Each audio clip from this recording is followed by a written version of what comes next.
Could that be said about the rest of us who come to listen to lots and lots of talks about the same thing, day in, day out, year on end, and very little changes? Luton has a huge Muslim population, the great number of whom are Pakistani Muslims. Where are they? This hall shouldn't be filled the way it is now. There should be no space at all. People should be lying on the floor because there's no space to sit on the chairs.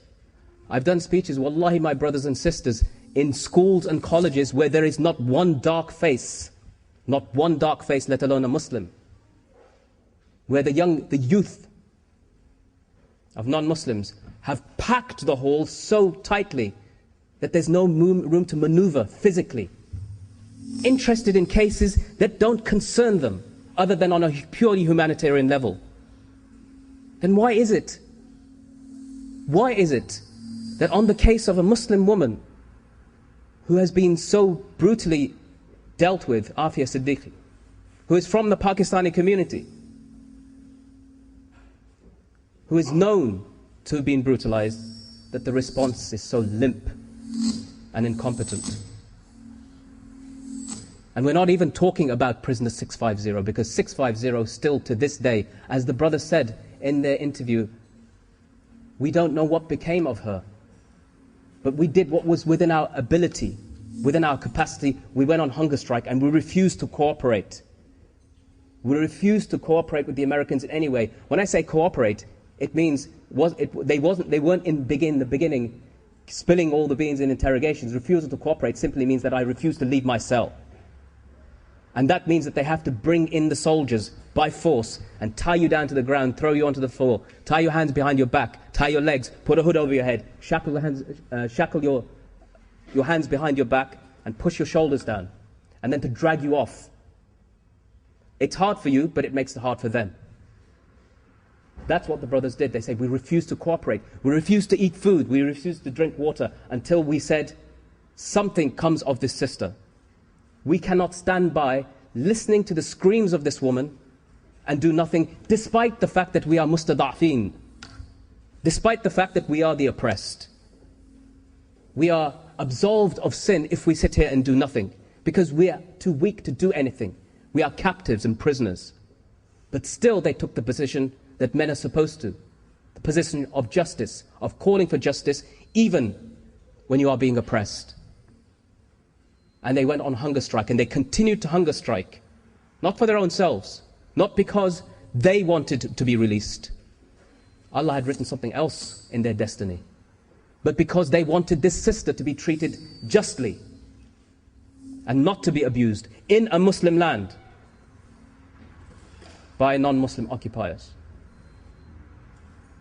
And so the result of that hunger strike was that she was moved, relocated to an unknown place. It was a victory and a defeat at the same time. The victory was that their action of hunger striking and refusal to cooperate meant the Americans had to do something. They couldn't maintain the status quo.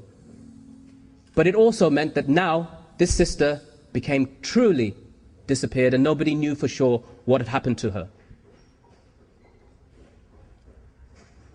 As time went on, I met with people from different organizations, one of which, I'm not at liberty to say which one, but I can simply say they confirmed to me that they met with prisoner 650. And prisoner 650, they confirmed to me, was a woman.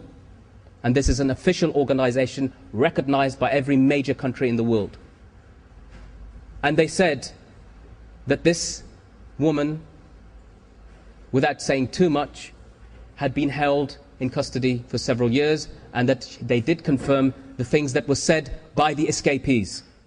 So the escapees weren't making up a whole load of propaganda as the Americans had put out. They weren't lying. They were telling the truth. And simply because they were regarded as the enemy by the Americans, their statements were rubbished.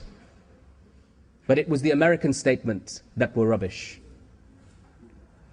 Since then, Sister Yvonne took up the case, and she's at the back here, inshallah, and she'll speak about more about what happened in her deliberations and communications with the United States government and going to the Pakistani press and so forth.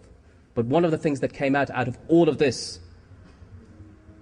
was that within weeks of the capture, the seizure of Afia Siddiqui, evidently an unrelated case to 650, the Americans conceded after years of denial. Not only did they have a female prisoner, or had female prisoners, but that 650 really did exist and was not a figment of our imagination. And they gave her name. And they said that now she has been released and moved to another place. So we still don't know what became of her. And still part of the campaign, and part of what Sister Yvonne has been helping us with and pushing very hard on, is trying to find out what became of her. And if 650 did exist, then was she the same woman that I used to hear screaming when I used to be interrogated in 2002? Was she the same woman, or was that somebody else too? Are there 3 women? Are there more?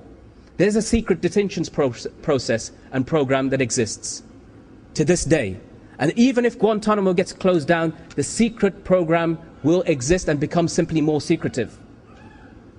And it is up to us as individuals and organizations and communities to make sure that not only are the secret prisons not forgotten, the people that are within those prisons are not forgotten. I am in communication with a sister who lives in the Middle East, who has not seen or heard of her husband, who was detained by the Pakistanis in 2003 until now.